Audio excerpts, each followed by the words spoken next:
My name is Eddie Griffin, Eddie Reuben Griffin. Philanthropist, actor, writer, producer, director, dancer, choreographer, pilot, race car driver, dope dealer. I believe it was around age 6. I was doing a play in grade school. First break was at a family reunion. I was 9 years old. My grandmother was a huge Sammy Davis Jr. fan, and had me get up on the picnic table and do Sammy Davis for the family. And when I got the accolades from the family for doing the Candyman murder, that's when I got addicted to accolades and performing. Inspiration, dead, alive, past, the present. I'd have to say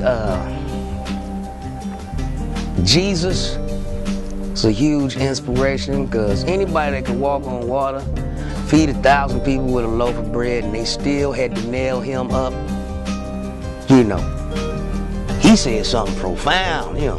I done fed 1,000 of y'all. Y'all still trying to nail a brother up? What's up with this? You know.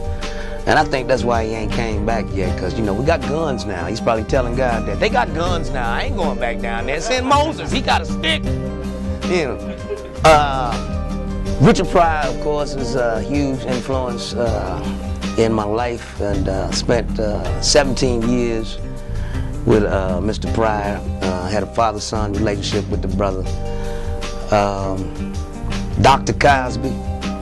I remember he used to be down in the basement at the house, and I'd listen to his old comedy albums, you know, Old World Herald, and them going to the movie theater to see the scary movie and coming across the bridge at night scared. The water bottle, you know what I mean? Who drank the last pot of Kool-Aid out of the water bottle? And nobody wanted to fill up the water bottle, you know what I mean? And he was a huge influence. George Carlin, just his play on the words and the choice of his vernacular when it came to the art called comedy. Michael Jackson was a huge influence, just on transfer of energy between a performer and the audience. Yeah, Malcolm X. You know, daring to speak the truth when nobody wants to speak the truth. Bob Marley and the Wailers. You know, I ain't gonna just leave the Wailers out, you know. Yeah. George Clinton, Parliament Funkadelic, huge influence, you know. Had the pleasure of recording about 27 songs with that brother there. Yeah. And don't leave out Marvin Gaye. There you go. See, I didn't go into,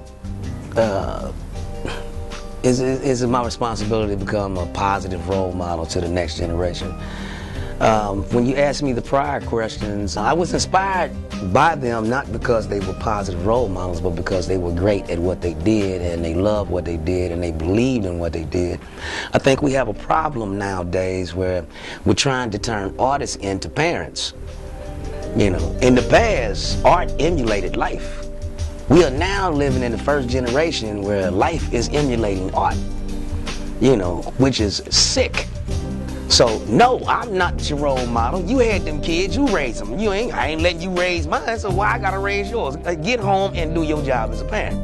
And stop turning on the TV set in the movie and say, raise my child, would you please? But I understand, you know, they're busy. They're working 2 and 3 jobs now, and times are hard. So, you know, some part of me feels that responsibility, but the other part is, you know, you just need to get on your game. What are you trying to say? I'm dying soon or something? You know what I'm saying? They be coming with them questions. What part of the legacy would you like to live after you answer the question that way? We will have you killed. I don't know, after it's all said and done, so, you know, and this energy transfers on to the next dimension, I think what I'd like to live is a little bit of joy, that he brought some joy to the world while he was here. He gave more than he took. This project here is written by one Mr. David E. Talbot. It is called A Fool and His Money. It stars Michael Beach. I play a small part in the big picture of it. It is a piece that I think families will enjoy when you're talking about positive vibrations and leaving a positive imprint in young and adults' brains. This piece does it. It is about how money can change how you perceive things, even yourself, right? And how through that journey of having money and losing money, you find out that man makes money, money don't make the man. So, yeah, this is a powerful piece. It's funny, it's dramatic, it has great music in it, and you know, the cast is immaculate, and the director is a genius. So, yeah, check it out. Fool and his money. Use your money, fool, and go cop it.